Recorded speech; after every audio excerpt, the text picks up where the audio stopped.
Hello everyone, Paul Venice from Wish. Woke up this morning, but it is what it is. Just kidding, it's me. So, today we're going to talk about surviving prison. If you're not a fighting man, if you're not much of a fighter, maybe you don't look like you can fight, you're worried about getting bullied when you get in there, how to conduct yourself, and camaraderie in prison, because people don't really talk about this enough. When you get to prison, there's a set of rules what you have to abide by, prison code, and if you step out of line, then you'll get dealt with. And it's like people won't stand bullying. If pedo comes on the wing, they'll get smashed in, and it's like a prison code which is quite noble when you really look into it. But anyway, what if you get to prison and you're not much of a fighter? Now, I've seen guys come onto the wing and they'll be like 70-year-old, big beard, glasses, got his tracky bottoms pulled up to his chin, and straight away people are thinking, fucking hell, wronging him.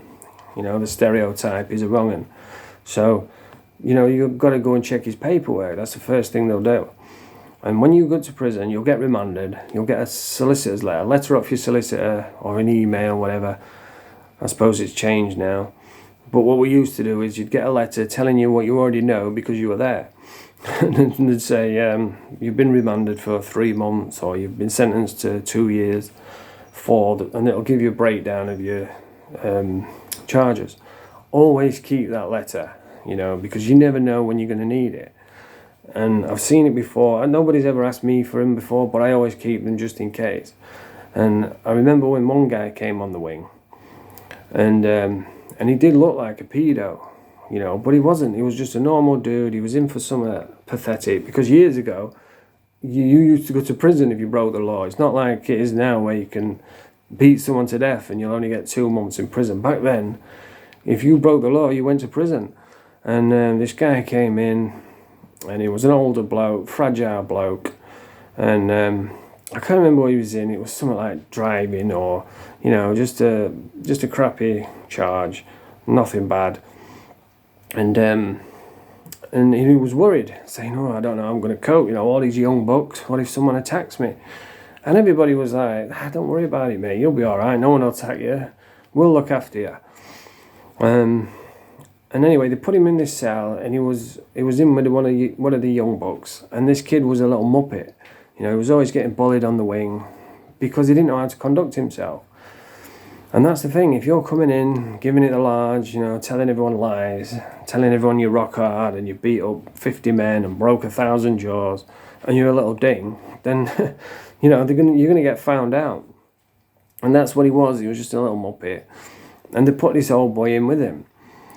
And anyway, the next morning we came out, the old guy's come out, and he had like a black eye, like a lump on his eye. And we was all sat at the table, and one of the Donny lads shouted, "Yeah, what's happened to your eye?" And I think the guy who asked him was Rolo. I'm not 100% sure on that. A Donny lad named Rolo. Might not have been him, but I think it was. And he says, "What's happened to your eye?" And he said, this cellmate, the chap who I'm in a cell with, because he was an old dude, he wasn't about that life.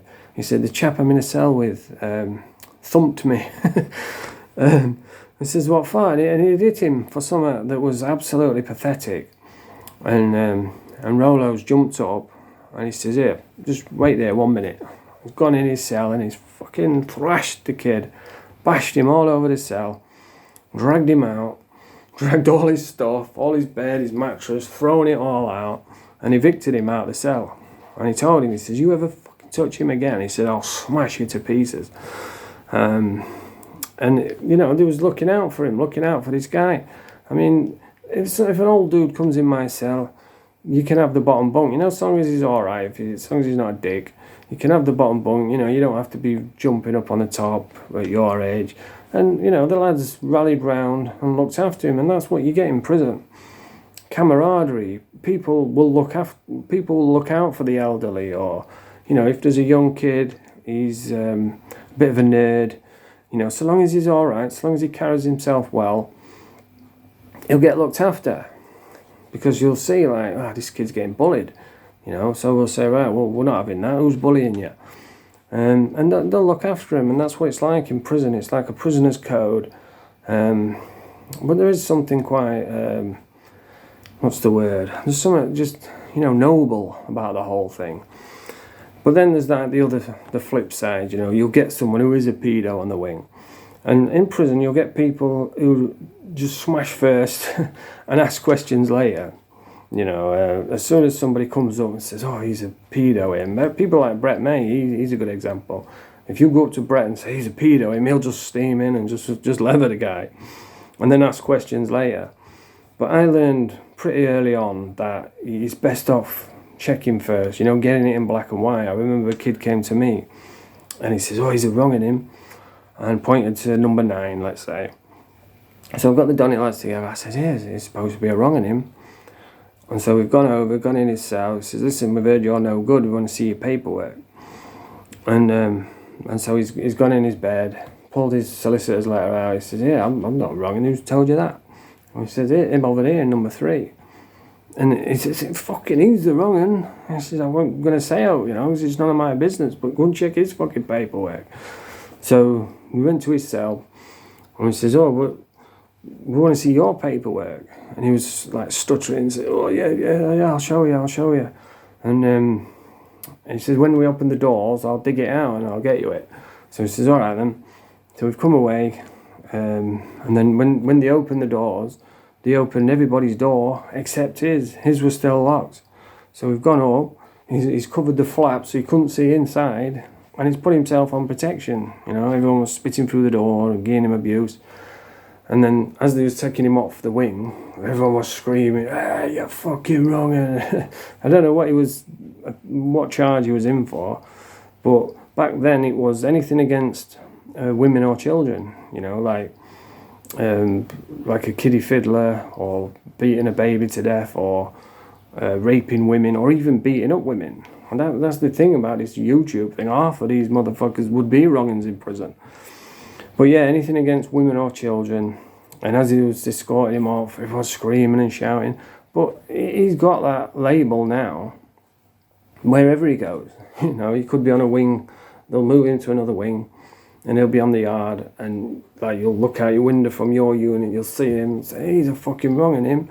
So then the lads on that wing will beat him up. So it's going to follow him wherever you go. But yeah, I would always say, always check the paperwork. Always make sure you've got your own paperwork. You never know when you're going to need it. I can't remember anyone ever asking me, but I always used to keep the solicitor's letters just in case. And I would always recommend, obviously the best advice is don't go to prison. It's crap, it's rubbish. But if you do get sent there, we don't live in a perfect world. Just don't try and be Mr. Big Spuds. I remember my first time, all my mates, I didn't think I was going to go to prison, because my first charge, I wasn't a drug addict. I got done for occupied dwelling. They kind of stitched me up. And I was drunk, acting stupid, showing off, thinking I was hilarious. And it was through the day, I ran into somebody's garden, went into the shed, stole a mower and just ran off laughing, thinking it was hilarious. And the coppers got me a few streets down because the homeowner came out, saw me, and I got locked up. And they charged me with an occupied dwelling, because the shed was attached to the side of the house. But an occupied dwelling it's when you break into an house while there's people upstairs asleep, that's an occupied dwelling, and that's not what I did. But whatever, I got 8 months in prison for it. And back then it was tough. Donny had just opened, it was like a triple Cat A prison. And I remember before I went, my mates, they'd all been to Borstal, they'd all been through tough Borstal system. And they told me, they said, look, just don't go around being the big man, keep yourself to yourself. But if anyone puts it on you, you have to do something, stand your ground. And the first time I got tested, I think it was down education or something, it was years ago. But I remember I was down education, we'll say. And when you're new, everybody comes round you, where you from, what you're in for. And we were going through that. and I was talking to these dudes, and someone came up, proper ugly fucker. He was cockeyed, big flapping ears, and he passed me a sweeping brush. He said, "Yeah, go and clean that room." And you know, I remembered what they said, stand your ground. So I just looked at him. I said, "I'm cleaning that room. You clean that fucking room." And that was it, simple as that. You know, he like chuckled, just went and walked off, and that was it. But you know, if I'd have took the broom and gone and cleaned the room, then fucking hell, the rest of my time could have been disastrous. You know, because if you let one person take the piss, and it's scary. You know, if you have to fight someone, because not everybody's a top fighting man. You know, and when somebody comes up, puts it on you, and says, "Right, let's get in that cell and fight it out," it's a scary thing to go through. I've done it myself, and you have to go into a cell with someone and lock the door.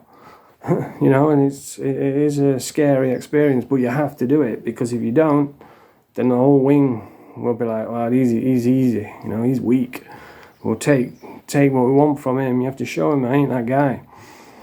But yeah, that's the best way to survive prison. You know, if you're not a top fighting man, just be yourself. Don't try and be something you're not. Stand your ground, and just it's massive on how you conduct yourself. That's the key point I'm making. But anyway, that's the video for today. If you like this video, press the thumbs up, subscribe to the channel. Nerf de pap.